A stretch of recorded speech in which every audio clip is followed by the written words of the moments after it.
பெங்களூரில் இந்த 2-3 நாளாக ஒரே மழைங்க. எங்கள் வீட்டை சுற்றி தண்ணியாக நிற்கிது. எல்லாத்துக்கும் கோல்டு அதிகமாக இருக்குது. அதுக்கு தான் இன்றைக்கி நம்ம யூடியூப் செல்வி சேனலில் இன்றைக்கி ஒரு ரசம் வைக்கலான்ட்டு எப்படி வைக்கலான்னு பார்க்கலாம் வாங்க. எல்லாருக்கும் வணக்கம். இன்றைக்கி யூடியூப் செல்வி சேனலில் வந்து கொள்ளு ரசங்க. எனக்கு வந்து கோல்டு அதிகமாக இருக்கிறதுனால கொள்ளு ரசம் வைக்கலான்ட்டு. பெங்களூரில் ஒரே மழைங்க, ஒரே மேகமூட்டமாக இருக்குது. ரொம்ப 2-3 நாளாக விடாமல் மழை பெஞ்சிட்ருக்கு. வீட்டுக்குள்ளே ஐஸ் மாதிரி இருக்குது. ரொம்ப எல்லாம் கோல்டு. அதனால பச்சைக்கொள்ளு ரசம் வைக்கலாம் அப்படின்ட்டு. பார்த்திங்கன்னா நான் பச்சைக்கொள்ளு 2 ஸ்பூன் எடுத்திருக்கேன். ஒரு 1/2 ஸ்பூன் மிளகு, 1/2 ஸ்பூன் ஜீரகம், ஒரு 1.5 ஸ்பூன் மல்லி, ஒரு வரமிளகா. ரசத்துக்கு வந்து புளிப்பு நமக்கு எவ்வளோ தேவையோ, புளி ரசம் நம்ம வீட்டுக்கு எவ்வளோ தேவையோ அந்தளவுக்கு நான் புளி எடுத்துருக்கிறேன். அப்புறம் ஒரு கட்டி பூண்டுங்க. பூண்டு தான் இதுக்கு நிறைய வைக்கணும்.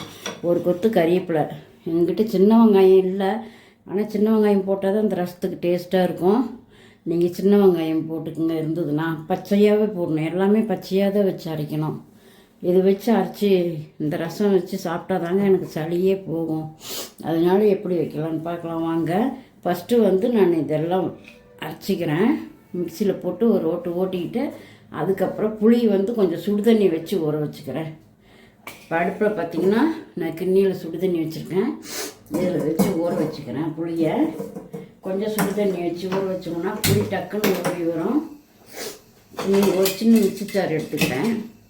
அதில் வந்து இந்த கொள்ளு, மல்லி, சீரகம், மிளகு நம்ம சேர்த்து போட்டுக்கலாங்க. மிளகை கம்மியாக போட்டுக்கலாம், ஏன்னா மிளகு தான் நம்ம சளியை முறியடிக்கும். சீரகம் வந்து ரொம்ப கசந்த மாதிரி இருக்கும் நம்ம உடனே போட்டோம்னா. மல்லி வந்து சளியை முறியடிக்குங்க. கொள்ளும் அதே மாதிரி ஹீட்டு, சளியை முறியடிக்கும். இதை வச்சு ஒரு டம்ளர் குடித்தோம்னாங்க சளி இருக்கிற இடம் தெரியாமல் போயிடும். சுக்கு இருந்ததுன்னா கொஞ்சமாக சுக்கு போட்டுக்குங்க. சும்மா தான் இவ்வளோ ஒரு 1/4 இன்ச் அளவுக்கு சுக்கு போட்டுக்குங்க, நல்லாயிருக்கும். சுக்கு எங்ககிட்ட இல்லை. இதெல்லாம் ஒன்றா போட்டு அரைச்சிக்கிட்டு அதுக்கப்புறம் நம்ம பூண்டும் கறிவேப்பிலையும் போட்டு அரைச்சிக்கலாம். சின்ன வெங்காயம் கண்டிப்பாக போடுங்க. எங்ககிட்ட இல்லை. பெரிய வெங்காயம் வந்து போட்டால் அவ்வளோவா நல்லா இருக்காது, இனிச்சிக்கிட்டு இருக்கோம். அதனால் நான் போடல. நீங்கள் சின்ன வெங்காயம் இருக்கிறவங்க கண்டிப்பாக சின்ன வெங்காயம் ஒரு 10 வெங்காயம் உரித்து போட்டுக்குங்க. நல்லாயிருக்கும், அவ்வளோ டேஸ்ட்டாக இருக்கும். இதை நான் அரைச்சி எடுத்துகிட்டு வரேங்க. பாருங்கள், சுடுதண்ணியில் வந்து புளி நல்லா ஊற வச்சிட்டேன். இது வந்து மிக்சியில் போட்டு கொள்ளெல்லாம் அரைச்சிட்டு வந்துட்டேங்க. நல்லா நைஸாக அரைச்சிடுவேனுங்க. பாருங்கள், அந்தளவுக்கு அரைச்சிட்டேன். சூடாக போட்டதுனால ஆவி பறக்குது பாருங்கள். இப்போ வந்து பூண்டு, கறிவேப்பிலை போட்டுக்கலாம். அது வெங்காயம் தான் போடலிங்க. வெங்காயம் நீங்கள் சின்ன வெங்காயம் இருக்கிறவங்க இப்போ இந்த டைமில் வந்து ஒரு 10 சின்ன வெங்காயத்துக்கு போட்டுக்குங்க. ஏன்னா இந்த வீடியோ வந்து எல்லாத்துக்கும் பயனுள்ளதாக இருக்குங்க. கொள்ளு ரசம் இன்றைக்கி வீடியோ போட முடியல, அந்தளவுக்கு கோல்டு ரொம்ப அதிகமாக இருக்குது. சரி, இருந்தாலும் நம்ம போடலாம், எல்லாத்துக்கும் யூஸாக இருக்கும்.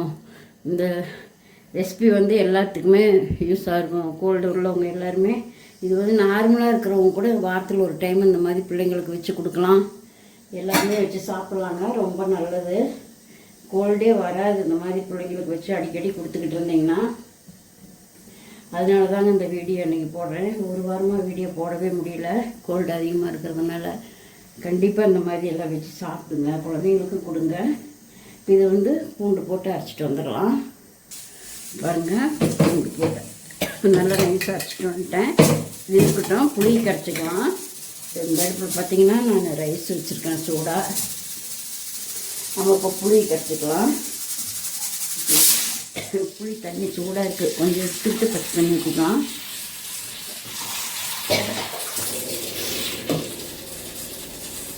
புளி கரைச்சி எடுத்துக்கலாங்க.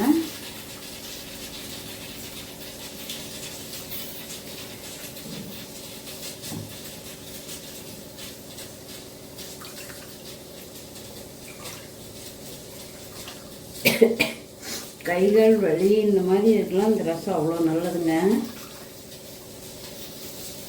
அடிக்கடி வச்சு இந்த ரசம் வச்சு சாப்பிடுங்க, அவ்வளோ நல்லது.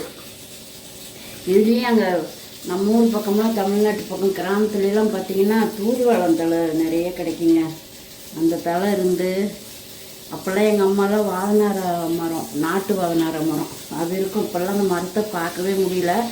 அதோட கொழுந்து, தூதுவளம் கொழுந்து, இந்த முடக்கத்தான் கொழுந்து இதெல்லாம் வச்சு அரைச்சி ரசம் வைப்பாங்க. அப்படியே சளி இருக்கிற இடம் தெரியாமல் போயிருங்க. அந்த ஒரு வேளை சாப்பிட்டாவே அவ்வளோ நல்லா கேட்கும். இப்போல்லாம் அதெல்லாம் இல்லைங்க, அதெல்லாம் கிடைக்கிறதே இல்லைங்க. கிராமத்துலேயும் 2 ஒரு பக்கம் இருக்குது. ஆனால் நிறைய பக்கமெல்லாம் இப்போல்லாம் இல்லைங்க, எல்லாம் அறுவடை ஆயிடுச்சு. அந்த நாங்கள்லாம் சின்னதாக இருக்கும்போது அவ்வளோ இருக்கும். இந்த செலவெல்லாம் வச்சு ரசம் வச்சு கொடுப்பாங்க, அவ்வளோ நல்லா இருக்குங்க. இப்போல்லாம் செலவே கிடைக்க மாட்டேங்குது. செலவுனா பிள்ளைங்க என்னன்னு கேட்குறாங்க. அப்படி விற்கிதா, அந்த மாதிரி இருக்குதான்னு கேட்குறாங்க பிள்ளைங்க. ஆனால் நாங்கள்லாம் சின்னதாக இருக்கும்போது எங்கள் அம்மாலாம் குழந்த பிறந்தாங்க செலவு ரசம் தான் வச்சு கொடுப்பாங்க. சளி காய்ச்சல்னா செலவு ரசம் தான் வச்சு கொடுப்பாங்க. அவ்வளோ நல்லது அந்த செலவு ரசம். இப்போல்லாம் இப்போ நானே தேடிக்கிட்டு இருக்கிறேங்க, அது கிடைக்க மாட்டேங்குது. அப்போல்லாம் நிறைய வைப்பாங்க கடையில், இப்போல்லாம் இல்லை. இதெல்லாம் புளி கரைச்சிக்கிட்டேங்க. புளியில் நம்ம இந்த புளி அப்புறமேல ஊற்றிக்கலாம். நம்ம இந்த இது தாளிச்சு விட்டு கொஞ்சம் கொதி வருதுங்க. இதை கலக்கிக்கலாம் தண்ணி ஊற்றி.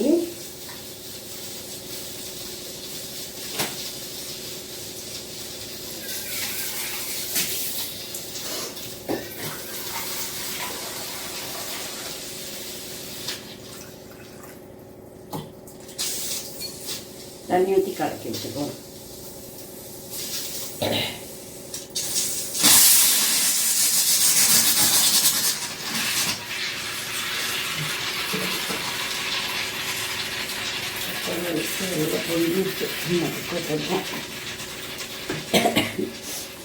பேசவே முடியலைங்க, குரல் பாருங்க எப்படி ஆயிடுச்சு.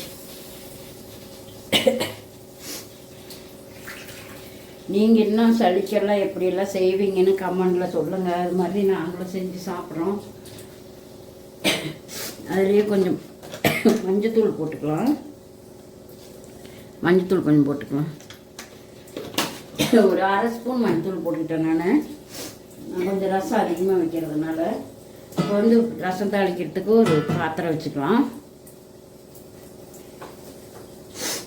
அடுப்பு ஆன் பண்ணிக்கிறேன்.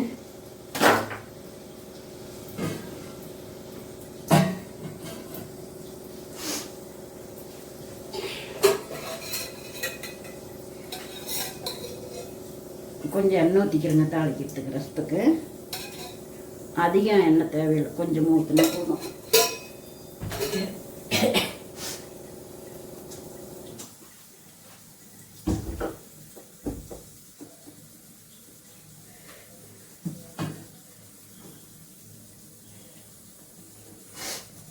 எண்ணெய் காஞ்சிருச்சு, கடுகு போட்டுக்கலாம்.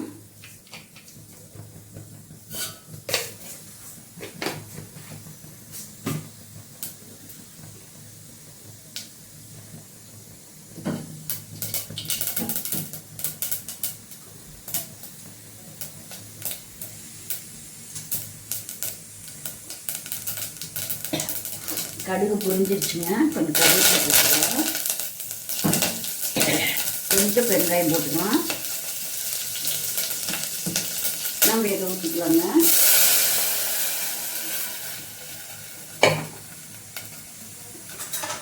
இது நல்லா ஒரு கொதி வரணுங்க. கொள்ளை ஊற்றி நல்லா ஒரு கொதி வரணும். கொஞ்சம் தண்ணி ஊற்றிக்கலாம். இந்த மிக்ஸி சாரி அப்படியே அலசி ஊற்றிக்கலாம்.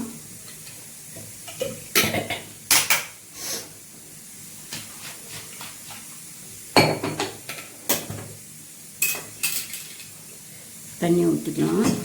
உங்களுக்கு ரசம் நிறைய தேவைப்படுது அப்படின்னா இன்னும் கூட கொஞ்சம் சேர்த்து பொருளெல்லாம் போட்டுக்கோங்க. இல்லை இன்னும் கம்மியாக வேணும்னாலும் பொருளை குறைச்சிக்கலாம்.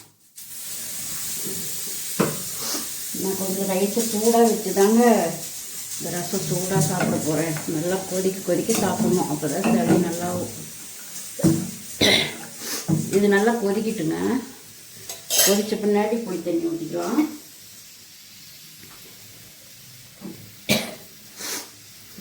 கொஞ்சம் ஒரு கொதி வரட்டும். உப்பு போட்டுக்கலாம்.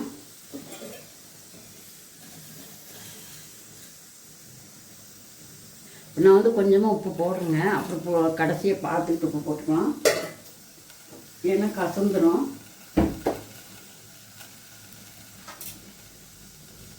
இது வந்து பச்சை ரசமே குடிக்கணுங்க. ஒரு டம்ளர் ஊற்றி குடித்தாதான் அந்த சளி போகும், அந்த கோல்டு குறையும். கொதிக்க கொதிக்க குடிக்கணும் ஒரு டம்ளர் ரசம். இந்த ரசத்தை ஊற்றி அந்த ஆவி பறக்குது இல்லைங்களா, அந்த ஆவி பிடிச்சோம்னாவே நமக்கு அப்படியே அந்த தலைப்பாரம் குப்புன்னு குறையுங்க. தலைப்பாரம் குறையும், மூக்கில் தண்ணியே வடிகிறதெல்லாம் நிற்கும். அவ்வளோ நல்லா இருக்கும் இந்த ரசம். ஏன்னா எவ்வளோ பேர் செய்கிறீங்கன்னு தெரியல. தெரியாதவங்களுக்கு இதை பார்த்து நீங்கள் செஞ்சு பாருங்கள்.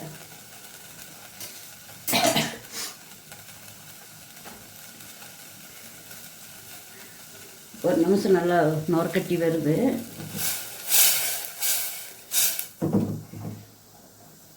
கெட்டியாகுங்க கொல்லி, ஆனால் வந்ததுனாவே கெட்டியாகும்ல, அதனால் கெட்டியாகும்.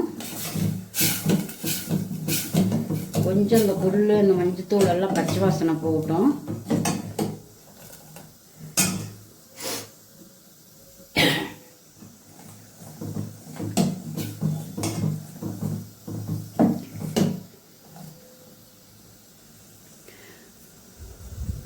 பாருங்கள் கொதிக்குது, அப்படியே நுர வருது சுற்றிலையும். நான் அடுப்பு சிம்மில் தான் வச்சுருக்கிறேன், இல்லைன்னா அடுப்பு தீஞ்சிரும், சுற்றிலையும் தீஞ்சிரும் ரொம்ப வேகமாக வச்சோம்னா. அதனால் கம்மியாக வச்சுருக்கிறேன். குழந்தைங்களுக்கு வந்து ஸ்கூல்லேருந்து வந்தோடனே கொஞ்சம் சாப்பாடு போட்டு இந்த ரசம் ஊற்றி சாயந்தரம் நேரம் ஊட்டி விட்டிங்கன்னா, ஸ்கூலில் நிறையா பிள்ளைங்களுக்கு சளி இருக்கும். இப்போ பிள்ளைங்க வந்து அதோடவே வரும்போது இதுங்களுக்கும் அப்படியே வரும். சளி வந்து ஒருத்தருக்கு வந்தால் எல்லாத்துக்கும் வருந்தானுங்களே. அதனால் பிள்ளைங்களுக்கு இதை ஊட்டி ஒரு நாளுவோ ஊட்டி விட்டிங்கன்னா, சளி பிடிக்கிற மாதிரி தொண்டையை அறுத்துக்கிட்டு இருந்தால் கூட சரியாயிடும். கொதிச்சிருச்சுங்க. இப்போ ரசம் ஊற்றிக்கலாம். புளி கரைச்சி வச்சோம் இல்லைங்களா, அதை ஊற்றிக்கலாம். அப்படி லேசாக வடிகட்டுன மாதிரி ஊற்றிக்கிங்க. அடியில் இருக்கிற சக்கையெல்லாம் விட்டுருங்க. இப்போ இந்த டைம் பார்த்து புளிப்பு பார்த்து உப்பு புளிப்பெல்லாம் உங்களுக்கு எவ்வளோ தேவையோ அதை பாருங்கள்.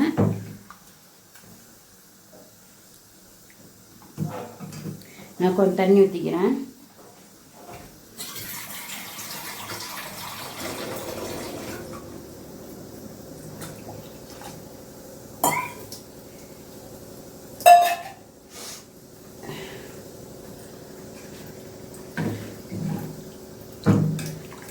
எனக்கு ரசம் இப்போ கரெக்டாக இருக்கும், புளிப்பு கரெக்டாக இருக்குங்க. உப்பு போட்டுக்கிறேன். கொஞ்சம் உப்பு கம்மியாக இருக்குது. ஃபஸ்ட்டு கொஞ்சமாக தான் போட்டேன், இப்போ கொஞ்சம் போட்டுக்கிறேன். உப்பு போட்டு கலக்கி குடிச்சு பார்க்கலாம் எப்படி இருக்குதுன்னு. டேஸ்ட்டே தெரிய மாட்டேங்குதுங்க இந்த கோல்டு வந்ததுனால. என்ன இருக்குது இல்லைன்னு காரமே எவ்வளோ சாப்பிட்டாலும் காரமே உரைக்க மாட்டேங்குதுங்க.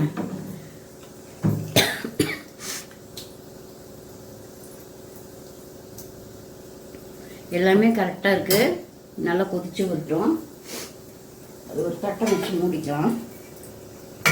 கொஞ்சம் லேசாக அப்படி திறந்த மாதிரி மூடுங்க. டக்குன்னு போதுன்னு அப்படியே பொங்கி வந்துடும். கொஞ்சம் லைட்டாக அப்படி திறந்த மாதிரி மூடினீங்கன்னா பொங்கி வர்றதை பார்த்து நம்ம அடுப்பை ஆஃப் பண்ணிடலாம். ஒரு 2 நிமிஷம் அப்படியே பொங்கி வந்து கொதிச்சுதுன்னா அந்த புளியும் அந்த பச்சை வாசனை போயிடும்.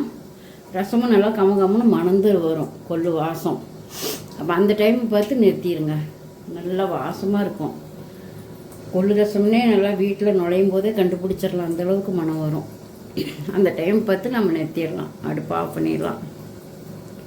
கொதிக்கிட்டோம், பார்க்கலாம் எப்படி இருக்குன்ட்டு. ரசம் கொதிக்குதான்னு பார்க்கலாம். பாருங்கள் நல்லா கொதித்து நுர வருதுங்க. பொங்கி கிளறி விடுங்க ஒரு நிமிஷம் அப்படி, இல்லைன்னா பொங்கிடும். அப்படி கப்புன்னு பொங்கி வந்துடும். ஒரு 2 நிமிஷம் கொதிக்கிட்டோம். கொதிச்சாதான் அந்த ரசத்தோட மனம் நல்லா இதாகுங்க.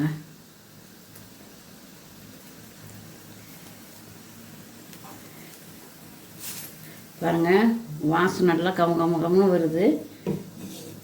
சளி பிடிச்சதுக்கு எனக்கே இப்படி வாசம் வருதுன்னா இன்னும் நல்லா இருக்கிறவங்களுக்கு எவ்வளோ வாசம் வரும். போதுங்க, அடுப்பை ஆஃப் பண்ணிடலாம். ஒரு 2 நிமிஷம் கொதிச்சிருச்சு, போதும். அடுப்பை ஆஃப் பண்ணிடலாம். ஆஃப் பண்ணிவிட்டு கப்புன்னு ஒரு 2 டைம் கொஞ்சம் ஒரு 2 நிமிஷம் மூடி வச்சிடலாம். அப்போ தான் இந்த ரசம் நல்லாயிருக்கும். கொதிக்கும்போது திறந்து வச்சுட்டு கப்புன்னு அப்படியே மூடி வைக்கணுங்க. மூடி வச்சுட்டு ஒரு 2 செகண்ட் கொஞ்சம் அப்படியே அந்த ஆவி அடங்க வரல இருக்கட்டும். அதுக்கப்புறம் நம்ம திறக்கலாம். பாருங்கள், இந்த பக்கம் வந்து ரைஸ் நல்லா சூடாக எடுத்து வச்சாச்சு. இப்போ ரசத்தை திறந்து பார்க்கலாம். பாருங்கள், வாசல் கம்மு இருக்குது பாருங்கள். இப்போ இது வந்து பார்த்திங்கன்னா ஒரு டம்ளர் சூடாக ஊற்றி குடிக்கலாங்க. அப்படியே சளி கேட்குங்க. நீங்கள் அதிகமாக குடிக்காட்டி போது கொஞ்சமாவது ஊற்றி இப்படி குடிச்சு பாருங்கள், எவ்வளோ டேஸ்ட்டாக இருக்குதுன்னு பாருங்கள். நான் கொஞ்சம் குடிச்சு பார்க்குறேன் எப்படி இருக்குன்ட்டு. அப்பா, சளிக்கு ரொம்ப இதமாக இருக்குதுங்க. இப்போ இதை வந்து நம்ம சாதத்தில் போட்டுக்கலாம். நான் வந்து கொஞ்சமாக சாதம் போட்டுக்கிறேன். அவ்வளோ போதும். சாதத்தை எடுத்து வச்சிடுறேன். இப்போ ரசம் ஊற்றிக்கலாம் சாதத்துக்கு.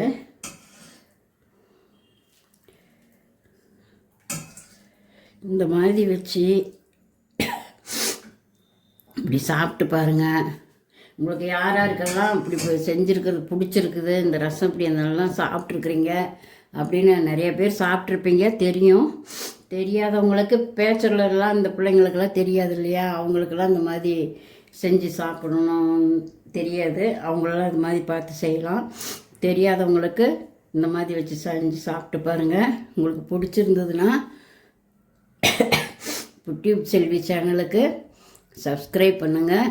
அப்படியே உங்கள் தெரியாதவங்க, சமையல் தெரியாதவங்க நிறையா இருக்காங்க இல்லைங்களா, அவங்களுக்கெல்லாம் ஷேர் பண்ணுங்கள். அப்படியே சப்ஸ்கிரைப் பண்ணுங்கள். லைக் பண்ண மறந்துடாதீங்க. லைக் பண்ணுங்கள். மறுபடியும் மீண்டும் அடுத்த வீடியோவில் சந்திக்கிறேன். பாய். உங்களுக்கு தெரிஞ்ச இன்னும் வேறு ஏதாவது இதுக்கு கோல்டுக்கு ரசம் வைக்கிற மாதிரி இருந்தால் எங்களுக்கு கமெண்டில் சொல்லுங்கள். நாங்கள் அதே மாதிரி செஞ்சு நாங்களும் சாப்பிட்றோம். மீண்டும் அடுத்த வீடியோவில் சந்திப்போம். பாய்.